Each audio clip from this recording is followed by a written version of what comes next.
Mathematics can sometimes seem like a tricky puzzle, but don't worry, we're here to make it easy and fun for you. In grade 4, you'll learn some essential facts that will help you solve math problems with confidence. Let's dive in and explore some key concepts that will make your math journey exciting.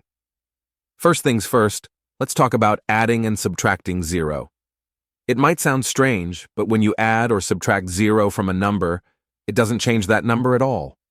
Imagine you have 69 sweets. If you add 0 more sweets, you still have 69 sweets. Just like when you have 72 marbles, and you subtract 0 marbles, you still have 72. It's that simple. Let's see it in action. If you have 53 apples and you add 0 more apples, how many apples do you have? That's right, you still have 53 apples. Now let's say you have 85 toy cars, and you subtract 0 toy cars.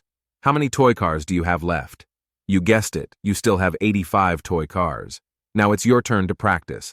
What happens when you add or subtract 0 from different numbers?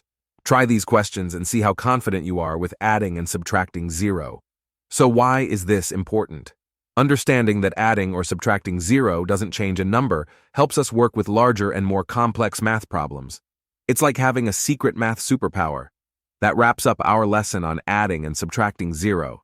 Remember, math is all about discovering patterns and understanding how numbers work.